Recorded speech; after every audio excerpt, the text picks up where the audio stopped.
Jusqu'à présent, il y avait la possibilité, si tu étais un peu concerné par l'alimentation, par changer le monde, tu pouvais soutenir des producteurs par des achats responsables. Mais maintenant, on a un degré supplémentaire grâce aux Compagnons de la Terre. On te propose de devenir collectivement producteur. Donc les Compagnons de la Terre, c'est vraiment une entreprise de réappropriation collective de notre alimentation et de la manière dont elle est produite. C'est les mangeurs eux-mêmes et les producteurs qui se mettent ensemble pour reprendre leur alimentation en main. On va construire notre sécurité et notre souveraineté alimentaire, donc choisir ce qu'on mange et être sûr de manger, collectivement. C'est un investissement pour l'avenir, une manière de se préparer, de construire des systèmes alimentaires plus durables pour qu'ils puissent nous nourrir demain.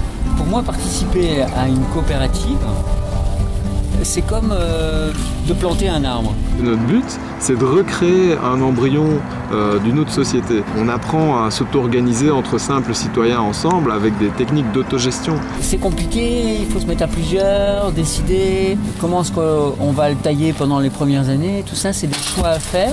On est là pour créer le monde de demain. Et on le fait tout de suite, ici, maintenant.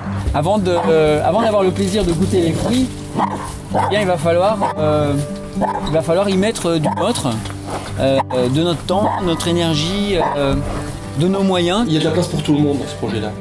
Donc il y a des gens qui ont du temps et qui viennent mettre les mains dans la terre, se réapproprier les techniques agricoles, à la fois paysannes mais aussi agroécologiques les plus modernes. Il y a des gens qui n'ont pas beaucoup de temps mais qui se disent tiens, plutôt que de laisser mon argent à la banque, si je l'investissais dans un projet local, donc c'est la perspective en 5 ans aussi de créer une vingtaine d'emplois locaux, non délocalisables, de qualité.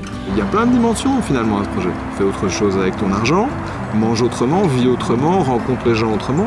Ça peut réellement permettre à cet argent de fructifier socialement. Je me suis impliquée au sein des Compagnons de la Terre dans le cadre d'un stage de recherche. D'abord c'était de manière ponctuelle et puis petit à petit j'ai vu les possibilités de créer mon emploi. Si je continue à m'impliquer, c'est parce que c'est un projet passionnant et qu'en faire son métier, je pense que c'est vraiment une grande chance. On rencontre des gens qui ont des compétences diverses dans tous les domaines et qui sont intéressés de pouvoir les partager. Et puis c'est devenu aussi, je crois, une sorte de grande famille.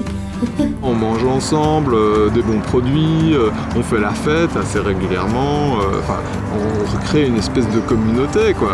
Donc c'est assez ambitieux, à la fois au niveau écologique, agricole et au niveau économique. Tout le monde y a sa place, qu'on ait du temps, qu'on ait de l'argent. On peut à la fois financer le développement du projet parce que c'est vrai que ça demande des capitaux. Pour faire une agriculture ambitieuse pour demain, il faut ces capitaux, mais il faut aussi des bonnes volontés, donc des gens qui s'impliquent pour mettre les mains dans la terre, pour la communication, pour faire connaître le projet, pour être ambassadeur. Au total, on a 110 coopérateurs et notre objectif, c'est d'être 1 millier de coopérateurs à un horizon de 5 ans. Donc ce n'est absolument pas utopique. Si on prend l'exemple précédent de Vins de Liège a 1200 coopérateurs et c'est un beau projet qui fonctionne et on est sur le même genre de modèle mais avec un petit plus, c'est que ce à quoi on s'adresse, c'est vraiment la souveraineté alimentaire locale qui n'est pas un luxe qu'on voit à l'état de notre agriculture.